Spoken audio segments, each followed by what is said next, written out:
തൃശൂർ കടങ്ങോട് പഞ്ചായത്തിൽ കാട്ടുപന്നിയുടെ ശല്യം രൂക്ഷമാണ്. കൂട്ടത്തോടെ നാട്ടിലിറങ്ങുന്ന കാട്ടുപന്നികൾ വ്യാപകമായി കൃഷി നശിപ്പിക്കുന്നു. വെള്ളറക്കാട് ആദൂർ പ്രദേശങ്ങളിലാണ് കഴിഞ്ഞ ദിവസങ്ങളിൽ കാട്ടുപന്നികൾ വ്യാപകമായി കൃഷിനാശം വരുത്തിയത്. ആദൂർ പാടശേഖരത്തിലെ കതിരിടാറായ നെൽച്ചെടികൾ കുത്തിമറിച്ചിട്ടു.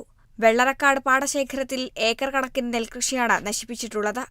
നെല്ലിനു പുറമെ മറ്റു വിളകളും വൻതോതിൽ നശിപ്പിക്കുന്നുണ്ട്.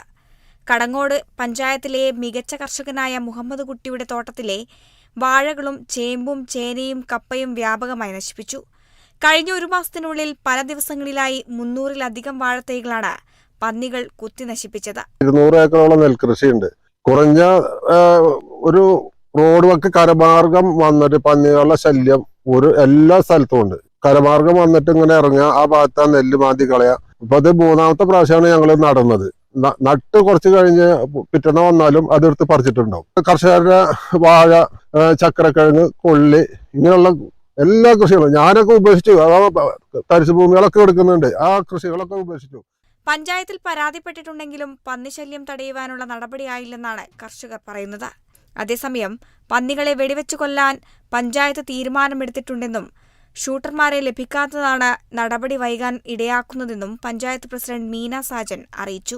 പാടശേഖരങ്ങളിൽ പന്നികൾ കൂട്ടത്തോടെ ഇറങ്ങിയിട്ട് അവരെ കൃഷിയൊക്കെ നശിപ്പിക്കുന്ന സ്ഥിതിയുണ്ട്. പാടശേഖരങ്ങളിലുള്ള കൃഷിക്കാർ മുഴുവനായി പരാതി തന്നതിന്റെ അടിസ്ഥാനത്തിൽ കഴിഞ്ഞ മാസത്തെ പഞ്ചായത്ത് കമ്മിറ്റിയിൽ പന്നിയെ വെടിവെക്കാനുള്ള തീരുമാനം എടുത്തിട്ടുള്ളതാണ്. അതിന് പ്രകാരം നമ്മൾ ഫോറസ്റ്റിൽ നിന്നും ഷൂട്ടർമാരുടെ ലിസ്റ്റ് ആവശ്യപ്പെടുകയും അവർ അത് അയച്ചു തരികയും ചെയ്തു. അതിൽ പലരും ഗൾഫിലാണ്, വിദേശത്തും മറ്റു സ്ഥലങ്ങളിലുള്ളവരാണ്. ബാക്കിയുള്ളവർക്കൊക്കെ നമ്മൾ നാട്ടിൽ അന്വേഷിക്കുമ്പോൾ പലരെയും വിളിച്ച് നമ്മൾ പഞ്ചായത്തിൽ വരുത്തിയിട്ടുള്ളതാണ്. പക്ഷെ അവരുടെ ഒന്നും ലൈസൻസ് പുതുക്കി കിട്ടാത്തൊരു പ്രശ്നം നിലനിൽക്കുന്നുണ്ട്. 20 ഷൂട്ടർമാരുടെ പട്ടിക ഫോറസ്റ്റ് വകുപ്പ് നൽകിയിട്ടുണ്ട്. എന്നാൽ ഇതിൽ പലരും വിദേശത്താണ്. മറ്റുള്ളവരുടെ തോക്കിന് ലൈസൻസ് പുതുക്കി ലഭിച്ചിട്ടില്ല. കർഷകരുടെ ബുദ്ധിമുട്ട് പരിഹരിക്കാൻ പഞ്ചായത്ത് ശ്രമിക്കുന്നുണ്ടെന്നും പഞ്ചായത്ത് പ്രസിഡന്റ് അറിയിച്ചു. Kerala vision news, Thrissur.